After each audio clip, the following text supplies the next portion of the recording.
Hello students, welcome back to the next class of information theory and coding. बच्चों, अभी तक हम error correction के बारे में जान चुके हैं। आज से हम एरर करेक्टिंग कोड्स के बारे में पढ़ेंगे। लास्ट लेक्चर तक ये क्लियर हो चुका है कि Shannon has proposed a theorem according to which if the rate at which the information is coming is less than the capacity of the channel, then it is possible to design a code that can reduce the probability of error and can increase the efficiency of transmission. अब ये हमें पता चल चुका है कि एक fixed rate पर we can have a code that can reduce, detect the error up to a considerable level. आज लेक्चर में बच्चों हम ब्लॉक कोड्स के बारे में पढ़ेंगे। एरर फ्री कम्युनिकेशन वाले लेक्चर में हमने ब्लॉक कोड्स के बारे में बात की थी। I told you it is feasible, it is more advantageous to have a watchman on the entire society instead of having a watchman for every flat. तो ये जब हम एक से ज्यादा बिट्स को एरर फ्री रखने के लिए एक सिंगल पैरिटी अलॉट करते हैं, वहां पर हम ब्लॉक कोड्स की बात करते हैं। अगर सिंगल पैरिटी अलॉट करेंगे तो सिंगल पैरिटी चेक कोड के बारे में बात करेंगे। ब्लॉक कोड का बेसिक लॉजिक यही है कि we have a block of bits and those bits are check for transmission with minimum error. Clear है? तो ब्लॉक कोड की डेफिनेशन बच्चों मैंने लिख दी है, please go through it. A block code is a set of words that has a well defined mathematical property. सबसे important चीज है, कोई भी ब्लॉक कोड होगा it will have a mathematical property. आगे आने वाले लेक्चर्स में हम देखेंगे कि कुछ ऐसे कोड्स हैं जो लीनियरिटी प्रॉपर्टी फॉलो कर रहे हैं, उनको हम लीनियर ब्लॉक कोड बोलेंगे। आगे फिर साइक्लिक कोड्स भी हमें मिलेंगे। बट कैसा भी ब्लॉक कोड हो, it has to follow a mathematical property, that is very important. दूसरी इंपॉर्टेंट चीज, each word in the sequence has a fixed number of bits. A block code is say it is a block of elements जहां पर every individual element has fixed number of bits and each element is called a code word। ये बच्चों basic definition है किसी भी block code की। अब block code को पढ़ने से पहले, ब्लॉक कोड को समझने से पहले उसका स्ट्रक्चर जानना बहुत जरूरी है। तो आज के लेक्चर में हम ब्लॉक कोड के बारे में सब कुछ जानेंगे, सो स्टे ट्यून्ड। सबसे पहले अगर स्ट्रक्चर की बात करें बच्चों, तो every block code is a n,k code. ध्यान रखेंगे, दिस इज द नॉमेनक्लेचर। हम हर ब्लॉक कोड को ऐसे ही लिखेंगे, जहां पर I tell you n is the number of bits in the code. ये बच्चों टोटल बिट्स की बात मैं कर रहा हूं कि कोड टोटल कितनी बिट्स रखता है। इसमें से k is the number of information bits. Fine, k is the number of information bits. अब ब्लॉक कोड में वी हैव पैरिटी। क्लियर? अगर मैं पैरिटी को r बोल दूं, पैरिटी इज r, तो number of parity bits will be, भाई मेरे पास n लेंथ का कोड वर्ड था जिसमें से k बिट्स तो इंफॉर्मेशन बिट्स थी। इन्हीं को बच्चों हम मैसेज बिट्स भी कहते हैं। अलग अलग बुक्स में अलग अलग नोटेशन है। तो अगर n में से k इंफॉर्मेशन बिट्स थी तो मेरी पैरिटी बिट्स कितनी हुई? n-k। तो सबसे पहली चीज हमें ध्यान रखनी है कि अगर मुझे कोई n,k ब्लॉक कोड दिया है तो immediately I have to guess that the code has n number of bits where k are the number of message bits and n-k is the number of parity bits। जैसे अगर मैं आपसे बोलूं the most popular code that you will be studying is Hamming code, उसके बारे में बाद में बात करेंगे। अगर मैं आपसे बोलूं कि I have a block code of 7,4 that means code length है बच्चों 7। इस 7 में से 4 मेरे पास इंफॉर्मेशन बिट्स हैं और 3 मेरे पास पैरिटी बिट्स हैं। तो ये बेसिक स्ट्रक्चर है किसी भी ब्लॉक कोड का। क्लियर है? अब अगर आप कॉम्बिनेशंस की बात करो, if you have n number of bits, तो पॉसिबल कॉम्बिनेशंस कितने हो गए? 2 to the power n। तो you can have 2 to the power n possible combination of codes. The code was having n number of bits. ऐसे ही मैं किसी का भी कॉम्बिनेशन निकाल सकता हूं। इसका combination will be 2 to the power k and इसका combination will be 2 to the power n minus 2 to the power k. Clear है? This is the most basic block code that we have to study. Clear है? अब सबसे पहला block code हमें जो पढ़ना है that is a single parity check code. ये सबसे बेसिक ब्लॉक कोड है and it's the simplest one. तो अभी मैं देखता हूं कि कैसे we'll be designing and decoding a block code. अब बच्चों डीकोडिंग से मैं समझता हूं, पहले तो एक बार जान लें कि कोड्स में कोडिंग एंड डिकोडिंग का मतलब क्या है. कोडिंग डिकोडिंग का मतलब है मेरे पास के मैसेज बिट्स थे, इनको एरर फ्री तरीके से अगर मुझे ट्रांसमिट करना है तो शेनन हैज ऑलरेडी प्रपोज कि मुझे इसमें रिडंडेंट बिट्स ऐड करनी पड़ेंगी. उन्हीं रिडंडेंट बिट्स को बच्चों हम पैरिटी बिट्स बोल रहे हैं. तो वो पैरिटी बिट्स कितनी है? आर है. क्लियर है? तो के मैसेज बिट्स में जब मैंने आर पैरिटी बिट्स ऐड कर ली तो मुझे एन लेंथ का मैसेज मिल गया. फाइन. अब डिकोडिंग की बात करें, मेरे मैसेज को ट्रांसमिट होना है थ्रू चैनल. ये पूरा process comes under channel coding. बच्चों सोर्स कोडिंग में पढ़ चुका हूं, मैं ऑलरेडी इंफॉर्मेशन बिट्स को कोड कर चुका हूं. अब मुझे चैनल के थ्रू उन्हें ट्रांसमिट करना है तो I need to perform channel coding. यहां पर भी आई नीड टू एंश्योर कि मेरे दोनों ऑब्जेक्टिव पूरे हों डिजिटल कम्युनिकेशन के, इंफॉर्मेशन थ्योरी एंड कोडिंग के. पहला was efficient data compression, second was efficient data transmission. पूरा डिस्कशन यहीं पर सेंटर्ड रहेगा. मुझे यही दोनों चीजें ध्यान रखनी है. क्लियर है? अब डिकोडिंग एंड पे बच्चों फॉर एग्जांपल अगर मैंने 1010 भेजा और मुझे 1010 मिल गया, this is error free communication. Means जो कोड ट्रांसमिट हुआ था, ट्रांसमीटर ने जो भेजा था, रिसीवर ने वही डिटेक्ट किया या वही रिसीव किया. क्लियर है? तो सिंगल पैरिटी कोड या किसी भी ब्लॉक कोड में we have to decode our code word and check whether there is error or not. And these codes have some fixed capabilities of detecting and correcting errors. हम already D minimum के बारे में पढ़ चुके हैं. D minimum is the number of non zero positions. या अगर मैं दो कोड्स की बात करूं तो it is the number of positions जहां पर दो कोड्स डिफर करते हैं. अगर मुझे किसी पैरिटी कोड का, अगर मुझे किसी ब्लॉक कोड का डी मिनिमम मालूम है तो आई कैन डिटरमाइन कि ये कोड कितनी एरर्स डिटेक्ट कर सकता है और कितनी एरर्स करेक्ट कर सकता है. ध्यान से देखेंगे, ये बहुत इंपॉर्टेंट पैरामीटर है. Number of detectable errors, number of detectable errors. ये बच्चों हमेशा डी मिनिमम -1 होगा. ये बहुत इंपॉर्टेंट है. आपका जो 10 मार्क्स का न्यूमेरिकल आता है उसमें ये भी एक पार्ट होता है. How many errors can the code detect and how many errors can the code correct. तो number of detectable errors are always D minimum -1. Clear? ऐसे ही number of correctable errors, number of correctable errors are D minimum -1 divided by 2. अलग अलग books में इसका notation अलग अलग है. द मोस्ट कॉमन इज, इसको स्मॉल एस से लिखते हैं बच्चों और इसको टी से लिखते हैं. ठीक है? तो आप जो भी बुक फॉलो कर रहे होंगे इसकी बहुत ज्यादा प्रोबेबिलिटी है वहां पर ये एस और टी से लिखा हो.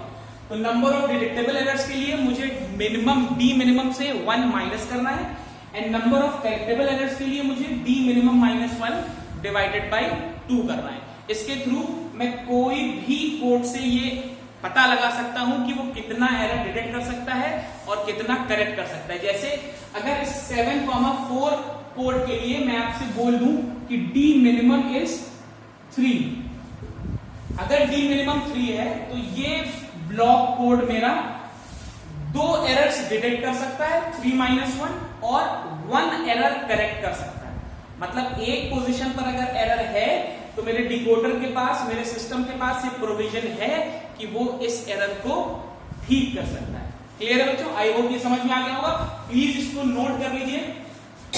All these parameters are very very important. Right? चलिए इसके साथ एक दो और टर्म्स भी आते हैं, जैसे एक कोड रेट आता है term, code rate. Code rate is defined as k divided by n। ये भी इंपॉर्टेंट पैरामीटर है, इसको भी नोट कर लेंगे और याद रखेंगे। क्लियर है? अब आप एक चीज देखिए, अगर मैं आपसे k बाई n की वैल्यू पूछूं या इसकी रेंज पूछूं, तो code rate will always lie between 0 and 1। Why between 0 and 1? Because k was the number of message bits and at the max मैं एक ऐसा ही कोड बना सकता हूं जिसमें मैं पैरिटी ऐड ना करूं। तो अगर k और n सेम आ जाएंगे तो I get 1, otherwise I can never get a negative code rate. Clear है? तो ये भी ध्यान रखेंगे, कोड रेट क्या है एंड कोड रेट की लिमिट क्या है। क्लियर है? Please note it down so that we can start single parity check codes. चलिए अब हम लोग सिंगल पैरिटी चेक कोड बोलते हैं, पढ़ते हैं। सिंगल पैरिटी चेक कोड, आपको नाम से ही समझ में आ रहा होगा, मेरे पास एक कोड वर्ड है जिसमें कुछ मैसेज बिट्स हैं और सिंगल पैरिटी है। एरर करेक्शन एंड डिटेक्शन के लिए मेरे पास सिंगल पैरिटी है। क्लियर? अब यहां पर दो चीजें समझना जरूरी है बच्चों, even parity and odd parity. ये दो टर्म्स बहुत प्रोमिनेंटली और फ्रीक्वेंटली यूज होंगे एरर करेक्शन एंड डिटेक्शन में, तो हम यहीं पर क्लियर कर लेते हैं what is even and odd parity. Even parity का मतलब हुआ number of ones is even. किसी भी कोड में अगर नंबर ऑफ वंस इवन है that means it is following even parity, और ऑड पैरिटी में number of ones is odd. Clear है? तो ये दो चीजें इंपॉर्टेंट हैं जो बार बार यूज होंगी, even parity and odd parity. Clear है? एक और चीज बच्चों, पूरे एरर डिटेक्शन और करेक्शन में हम जहां भी मैथमेटिकल ऑपरेशंस करेंगे we will always use modulo two addition. ध्यान रखेंगे ये बात, we will always use modulo two addition. ये सब छोटी छोटी बातें हैं जो आप में से बहुत लोगों को नहीं पता रहती हैं, और जब आप क्वेश्चन करते हो तो आप मैट्रिसेस मल्टीप्लिकेशन में ही कंफ्यूज हो जाते हो। तो बच्चों यहां पर जब भी मैं एडिशन के बारे में बोलूंगा आपको मॉड्यूलो टू एडिशन ही करना है। जिनको नहीं पता, modulo two addition is nothing but your X or operation. X or operation, ठीक? एक्स और गेट का जो ऑपरेशन है that is your modulo two addition. मैं कर आपको रूल भी बता देता हूं, this is how we represent modulo two addition या एक्स और ऑपरेशन। तो A X or B is A B bar plus B A bar, ये मेरा मॉड्यूलो टू एडिशन है। अब देखिए मेरे पास तो बिट्स ही होंगी 1 and 0 के कॉम्बिनेशन, तो मैं चेक करता हूं कि क्या आता है। अगर मैं 1 XOR 1 करूं तो this will B 1 into 0, b bar means b का कॉम्प्लीमेंट, तो 1 is b is also 1 का complement is 0 and 0 into 1, this will give me 0। Clear? अगर मैं 0 XOR 1 करूं या 1 XOR 0 करूं आई गेट 1। क्लियर? तो एक थंब रूल है, याद रखेंगे, अगर इवन नंबर ऑफ वंस है बच्चों, एक बड़े से मॉड्यूलो टू एडिशन में अगर इवन नंबर ऑफ वंस हैं तो ये बिल्कुल डेफिनेट है कि आपका आंसर 1 ही आएगा। क्लियर है? वहीं अगर ऑड नंबर ऑफ वंस हैं तो आपका आंसर 0 ही आएगा। ये ध्यान रखेंगे, ये बहुत छोटी छोटी बातें हैं बच्चों जो कभी कभी या तो हम स्किप कर जाते हैं या कैलकुलेशन में गलती कर जाते हैं, या बहुत से बच्चे रूल समझते हैं बट सिंस या तो पहले उन्होंने नहीं पढ़ा है या स्किप हो गया है तो इस स्टेप पर आके फंस जाते हैं। मैं मैट्रिसेस मल्टीप्लिकेशन भी अगर करूंगा वहां पर भी अगर एडिशन आ रहा है तो मुझे मॉड्यूलो टू एडिशन ही करना है। ध्यान रखेंगे पूरे ब्लॉक कोड्स में मैं मॉड्यूलो टू एडिशन ही करूंगा। क्लियर है? तो ये दोनों चीजें हैं जो हमें ध्यान रखनी है। फाइन, तो ये कुछ प्री रिक्विजिट्स हैं, कुछ चीजें हैं जो मुझे सिंगल पैरिटी चेक कोड्स पढ़ने से पहले मालूम होनी चाहिए।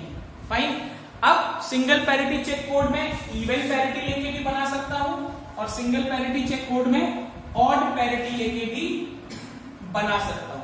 फाइन। तो शुरू करते हैं। एग्जाम्पल के लिए मैं मैसेज बिट का कॉम्बिनेशन ले रहा हूं। For example 1 0 1 0, this is the message bit, या इसको और बड़ा कर देते हैं 0 0, this is the message bit, मतलब ये मेरी इंफॉर्मेशन बिट है। This is my information bit, fine. And what I need to do is I need to design a single parity check code, fine, using even parity। अभी मैं even parity की बात कर रहा हूं, फाइन। तो देखिए बच्चों कैसे parity डिसाइड होती है। parity bit P, this is I1 XOR I2 XOR I3 XOR IN। ये फॉर्मूला है बच्चों जो यूज होता है parity निकालने के लिए, मतलब These are information bits, ये मेरी information bits हैं I1 से लेके IN तक, ठीक है। तो अगर मुझे इसके लिए एक सिंगल पैरिटी चेक कोड बनाना है यूजिंग इवन पैरिटी, तो भाई मैसेज तो मेरे पास है ही, बस मुझे पैरिटी निकालनी है। तो पैरिटी निकालने का रूल यही है, मैं सभी बिट्स का XOR ऑपरेशन या मॉड्यूलो टू एडिशन करूंगा। मुझे क्या मिलेगा बच्चों, 1 XOR 0, 1 XOR 0 XOR 1 XOR 0 XOR 0 XOR 0। Clear है? चलिए नंबर ऑफ वंस काउंट कर लीजिए। इवन नंबर ऑफ वंस है, अगर इवन नंबर ऑफ वंस है बच्चों तो आंसर क्या आना चाहिए, 100% 0 ही आना चाहिए। अगर किसी को कंफ्यूजन है तो आप दो दो के पेयर बना के भी सॉल्व कर सकते हो, आप ऐसे भी करोगे तो भी कोई प्रॉब्लम नहीं है, ठीक है। अगर आप दो दो के पेयर बना के करोगे तो भी बच्चों कोई प्रॉब्लम नहीं होगी। ये पेयर मुझे 1 दे देगा, ये पेयर फिर मुझे 1 दे देगा, ये पेयर मुझे 0 दे देगा। अब ये पेयर मुझे 0 दे देगा, ये पेयर मुझे 0 दे देगा, आंसर 0 आ जाएगा। तो ये डिटेल्ड मैथमेटिकल रूल है, अदरवाइज मैंने आपको चीट कोड बता दिया है। आप नंबर ऑफ वंस काउंट कर लो और सीधे you can check your result. तो यहां से बच्चों मुझे पैरिटी कितना मिला, पैरिटी मिला 0। तो मेरा कोड वर्ड क्या हो गया, my code word will be message bits 1 0 1 0 0 0, साथ में मैं पैरिटी बिट लगा दूंगा। तो this will be my code word. Clear है? तो अगर मुझे इवन पैरिटी यूज करके सिंगल पैरिटी चेक कोड बनाना है तो this is the method for determining the parity, fine. अब बच्चों अगर यही कोड आपसे कह देता कि आपको ऑड पैरिटी यूज करके बनाना है, ध्यान से देखेंगे, अगर यही कोड आपको ऑड पैरिटी करके बनाना होता तो मेरे पैरिटी बिट का फॉर्मूला इतना तो रहता ही, साथ में एक XOR 1 और ऐड हो जाता। नोट कर लेंगे इसको, अगर मुझे ऑड पैरिटी से करना है तो मुझे पुराने फॉर्मूले में एक XOR और ऐड करना है विद 1। तो मेरा पूरा फॉर्मूला ऐसे ही रहेगा, एक 1 और ऐड हो जाएगा। तो यहां पर I get 0 XOR 1, this will give me 1, fine, this will give me 1। तो अब मेरा कोड क्या हो जाएगा, ये मैंने इवन पैरिटी पे बनाया था, अगर मैं ऑड पैरिटी पे बनाऊं तो मेरा कोड आ जाएगा बच्चों 1 0 1 0 0 0 0, this will be my code, fine. तो this is how we do coding in single parity check codes। अब बच्चों कोडिंग के साथ साथ डिकोडिंग इज इक्वली इंपॉर्टेंट। तो हमें यह भी जानना है कि हम डिकोडिंग कैसे करेंगे। तो ध्यान से देखेंगे, डिकोडिंग के लिए हम एक टर्म यूज करेंगे, इसको नोट कर लीजिए, parity check sum. This term is बच्चों पैरिटी चेक सम। अब इसका रूल मैं क्या बता देता हूं, पैरिटी चेक सम में अगर मैं इवन पैरिटी यूज कर रहा हूं, अगर मैं इवन पैरिटी यूज कर रहा हूं और S 0 आ गया, दैट मीन्स नो एरर, ठीक है। अगर मैं पैरिटी चेक सम में मैं इवन पैरिटी यूज करके कोड डिजाइन कर रहा हूं तो मैं सिंड्रोम या पैरिटी चेक सम निकालूंगा, अगर वो 0 आ जाए दैट मीन्स नो एरर। अगर मैं ऑड करके बना रहा हूं तो मेरा पैरिटी चेकसम 1 आना चाहिए, अगर 1 आ रहा है तो नो एरर। ये सब प्लीज नोट कर लीजिए। अगर इवन पैरिटी यूज करके मेरा चेकसम 1 आ रहा है दैट मीन्स एरर है, और ऑड पैरिटी यूज करके मेरा चेकसम 0 आ रहा है, दैट मींस एरर है। क्लियर है? चलिए अब इसको क्रॉस चेक कर लेते हैं बच्चों। मान लेता हूं कि मेरा ये रिसीव्ड कोड वर्ड, ध्यान से देखेंगे, मान लेता हूं ये मेरा रिसीव्ड कोड वर्ड है और सिस्टम ने मुझे बताया कि ये कोड वर्ड इवन पैरिटी पे है। ध्यान देखेंगे, ध्यान से देखिएगा, सिस्टम ने मुझे बताया कि ये कोड वर्ड इवन पैरिटी पर है। फाइन, तो इवन पैरिटी पर कोड वर्ड होने के लिए मेरा चेकसम 0 आना चाहिए। अगर मेरा चेकसम 0 आएगा या चेकसम या parity checksum, that means the code that was transmitted is correct. अगर ऐसा नहीं है बच्चों तो मेरा कोड इनकरेक्ट है। क्लियर है? तो this is how we check whether a particular code was correct और नॉट। एक बार इसको रीवेरीफाई कर लेंगे। माय मैसेज बिट्स वर 101000, ठीक है? तो यहां पर there was even number of ones, my answer was 0. Clear है? Even number of ones, my answer was 0. I found the code word, and when I was using odd parity, what I need to do was I need to introduce one more part, जहां से मेरा answer आ गया था 1। यहां पे बच्चों ये 1 होना चाहिए, this is 1, तो यहां पे ये 1 होना चाहिए। क्लियर है? इसको 1 कर लीजिए, that was a writing mistake। Fine, 1 निकाला, 1 XOR 0 is 1, तो यहां पर 1 होगा। चलिए अब हम लोग डिकोडिंग की बात कर रहे थे, तो देखिए ध्यान दीजिएगा, मैंने इस कोड वर्ड की बात की थी, ठीक है? और मैंने ये मान लिया था कि मुझे रिसीवर ने बताया या मुझे सिस्टम ने बताया कि ये इवन पैरिटी से बना है। तो अगर ये इवन पैरिटी से बना है तो चेकसम इसका 0 आना चाहिए, है ना? इसका चेकसम 0 आना चाहिए। अब चेकसम कैसे निकालते हैं? चेकसम का मतलब होता है सभी इंफॉर्मेशन बिट्स, जितनी भी इंफॉर्मेशन बिट्स थी मेरी, अब तो ये मेरा पूरा कोड है ना, इन सभी का मुझे एक्सऑर कर देना है, जितनी भी बिट्स है। तो मुझे चेकसम अगर इस कोड का निकालना है तो चेकसम कितना होगा? 1 XOR 0 XOR 1 XOR 0 XOR 0 XOR 0 XOR 1। आप वैसे ही देख लो, you have got odd number of ones, तो मेरा चेकसम कितना आएगा? 1 आएगा। मैं क्या यूज कर रहा हूं? मुझे सिस्टम ने बताया था कि इवन पैरिटी यूज कर रहा हूं, बट मेरा चेकसम आ गया 1, मतलब एरर है।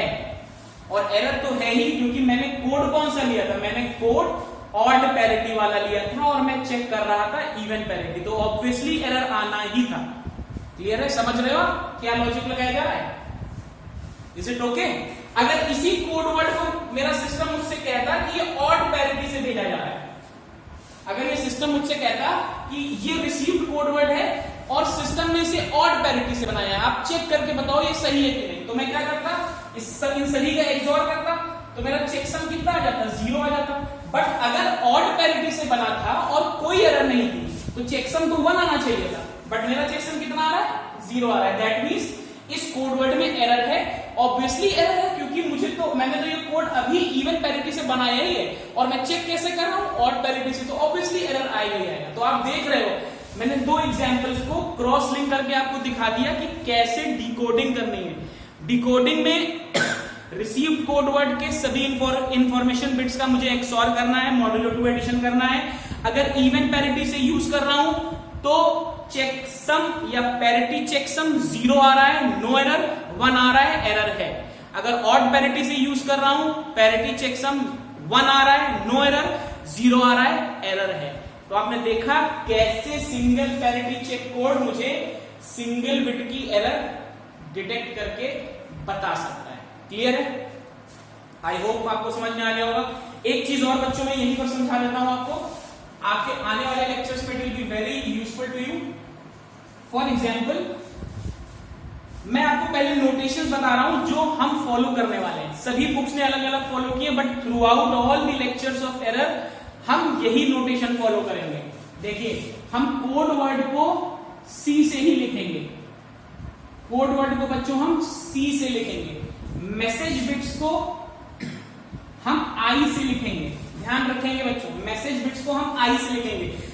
आई से मतलब हम I0, I1, I2 so on, ऐसे IN-1 या I1, I2 up to N, IN ऐसे लिखेंगे। बहुत सी बुक्स में इसको M0, M1, M2 लिखा है, तो प्लीज कोई कंफ्यूजन की जरूरत नहीं है, हम स्टैंडर्ड फॉलो कर रहे हैं, स्टैंडर्ड बुक्स इसको I लिखते हैं। पैरिटी को बच्चों हम P से लिखेंगे, बहुत सी बुक्स ने इसको स्मॉल b से लिखा है, बट हम स्मॉल p से लिखेंगे, so please don't be confused. If you are following my lectures, follow them completely from lecture 1 to lecture 6 to 7, and I am sure you will not be having any problem, especially in ITC वाला part. Clear है? दूसरी important चीज, received code word बच्चों, received code word को मैं small v से लिखूंगा, ध्यान रखिएगा, रिसीव्ड कोड वर्ड को मैं स्मॉल v से लिखूंगा, तो मेरा स्मॉल v क्या होगा? मेरा स्मॉल v होगा transmitted code word plus error. Obviously यही होगा। इफ एरर इज 0 तो मेरा v c के बराबर है, if error is not 0 then मेरा v is not equal to c। Clear है? आई होप समझ में आ गया होगा। This was all about the single parity check code. Next lecture में बच्चों हम one of the most popular codes पढ़ेंगे, हेमिंग कोड्स। हेमिंग कोड्स को हम सिस्टमेटिक तरीके से डिजाइन करेंगे बाय यूजिंग मैट्रिसेस। तो इट्स अ हम्बल रिक्वेस्ट बच्चों कि please go through the basic concepts of matrices. आपको मैट्रिसेस को मल्टीप्लाई करना आना चाहिए, उनका ट्रांसपोज आना चाहिए, ये दो चीजें तो बच्चों जरूर आनी चाहिए, ये हम बहुत फ्रीक्वेंटली यूज करेंगे। तीसरी चीज जो आपको पता होनी चाहिए कि किसी भी मैट्रिसेस का ऑर्डर कैसे लिखते हैं। बहुत से बच्चों को इसमें कंफ्यूजन रहता है कि n क्रॉस k लिख रहा हूं तो n इज रो और n इज कॉलम। तो please before the next lecture make sure that you revise all those concepts, because next lecture will be a lengthy one, will complete entire coding and decoding in one shot। चाहे बच्चों वो 1 घंटे का lecture हो, but from start to end, क्योंकि इसको 2 lectures में break नहीं किया जा सकता। Although it is a lengthy topic, but अगर फ्लो बना रहेगा तो आपके लिए भी बेटर रहेगा और मुझे पढ़ाने में भी आसानी रहेगी। And at the end of the lecture we'll take up a numerical example through which we'll revise all the concepts. I hope आपको इंट्रोडक्शन समझ में आ गया है ब्लॉक कोड्स का। So please stay fit, study well, and for more such informative videos subscribe my channel. Thank you.